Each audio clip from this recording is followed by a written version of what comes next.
This is another story from the Cars Storybook collection. A Real Winner.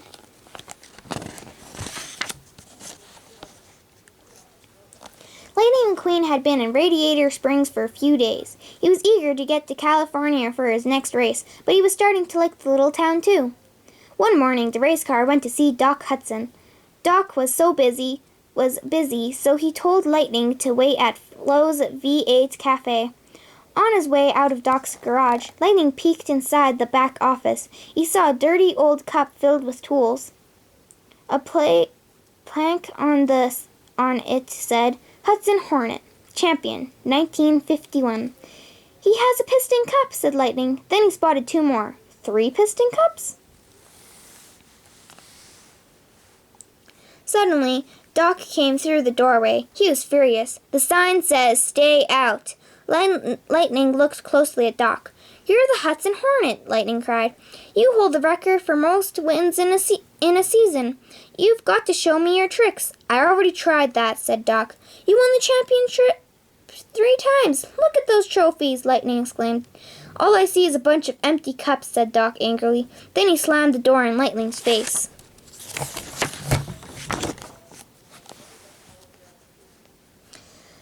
Lightning hurried over to Flo's. Guys, he called out, did you know Doc is a famous race car? The other cars looked at each other. Then they burst out laughing. Our Doc? Asked Sheriff. Are you sick, buddy? Asked Mater.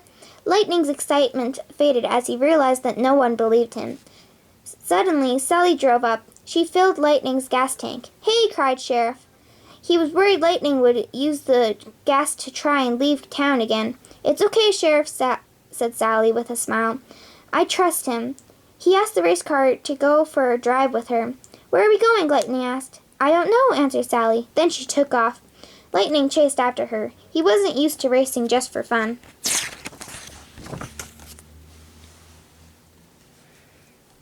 The pair sped past a forest, laughing and joking as they took turns passing each other. They climbed up the side of a mountain and soon came to an abandoned motel. Wow, said Lightning. What is this place? It used to be the most popular spot. Stop, said Sally. She brought Lightning over to a cliff that looked out on a valley. The sun shone on big red mountains, and they could see Radiator Springs down below. The cars sped through the valley on the highway. They were driving right past Radiator Springs, not even realize what they were missing. Sally explained that Radiator Springs had once been a bright, bustling town filled with customers. But then the interstate was built, and the town slowly lost its business.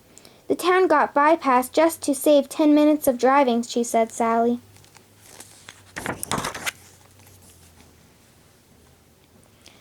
That afternoon, Lightning found Doc out on the old dirt track. The race car watched in awe as Doc roared down the track, leaving swirls of dust behind him. Doc came up to the turn that Lightning hadn't been able to make. He had no problem with it. You're amazing, cried Lightning. Doc didn't say a word. Instead, he turned around and sped away, throwing a cloud of dust at the rookie. Lightning wanted to know more about Doc's racing days. He followed Doc back to his office. How could you quit at the top of your game? Lightning asked. You think I quit? Roared Doc. They quit on me. He showed Lightning an old newspaper clipping about his big crash. By the time Doc was ready to race again, he had already been placed by a hotshot rookie. I keep that to remind me never to go back, Doc said, pointing to the article. Then he pointed at Lightning. Just finish that road and get out of here.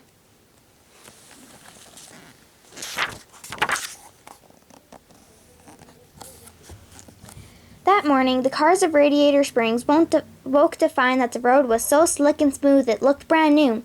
Lightning had finished paving it during the night. The cars were happy to have a new road, but they grew sad when they realized that it meant Lightning had left. Doc didn't seem to mind. Good riddance, he said. Just then, Lightning drove up. I can't go just yet, he told everyone. I'm not sure these tires can get me all the way to California. Luigi cheered. He took Lightning to his tire shop, where the race car got 4 new tires. When Lightning was done at Luigi's, he visited the rest of the shops in town for fuel, stickers, and fresh paint job. That night, the shops all turned on their sides and everyone came out to cruise up and down the new road. Radiator Springs was bright and lively again, just like it had been many years before. Lightning had worked with the other cars in town to surprise Sally. Sally was thrilled. "It's even better than I pictured it," she said to Lightning. "Thank you." Suddenly a spotlight shone down on the race car. A helicopter circled overhead.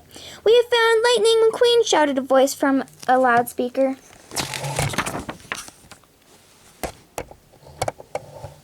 Photographers and reporters swept into Radiator Springs and crowded around Lightning. The race car looked for Sally. They had gotten separated. Just then, Lightning's trailer, Mac, pulled up. He had the race car's agent, Harv, on the phone. "You've got to get to Cali pronto," said Harv. He told Lightning that Chick Hits was getting ready to make a deal with Dynaco.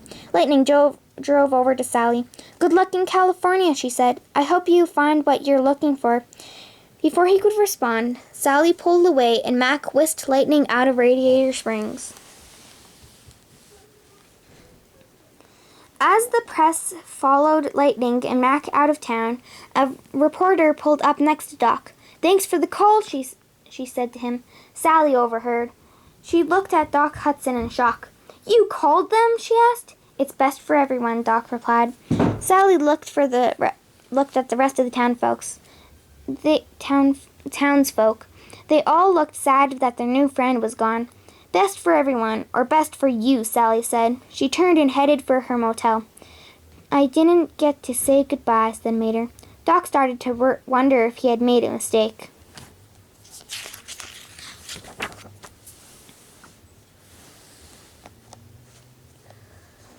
The next day, Lightning hit the track to race the King and Chick Hits for the Piston Cup.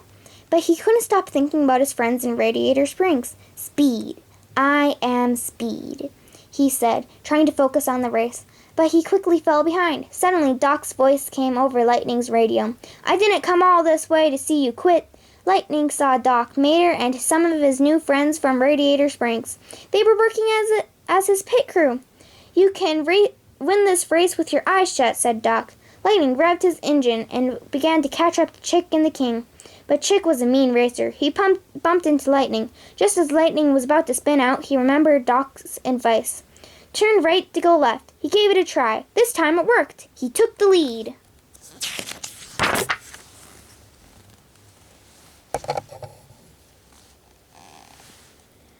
Lightning was in first place. Chick and the King were fighting for second. Suddenly, Chick hit the King. The older car flipped over across the track and crashed into the wall. Lightning was about to cross the finish line when he saw the crash on a big video screen. Lightning thought of the newspaper clipping about Doc's crash years ago. He slammed on his brakes. Chick sped across the finish line first. Lightning turned around and drove over to the King. "I think the King should finish his last race," said Lightning. Then he pushed the old race car back onto the track and all the way across the finish line. The crowd booed Chick as he accepted his piston cup, but they broke out in cheers for Lightning and the King. "You've got a lot of stuff, kid," said Doc. Lightning was celebrating with his friends when Tex, the owner of Dynaco, came over to talk to him. "How would you like to be the new face of Dynaco?" asked Tex. A few days earlier, Lightning would have jumped at this chance, but now he turned down the offer. He had a sponsor and a pit crew that he liked.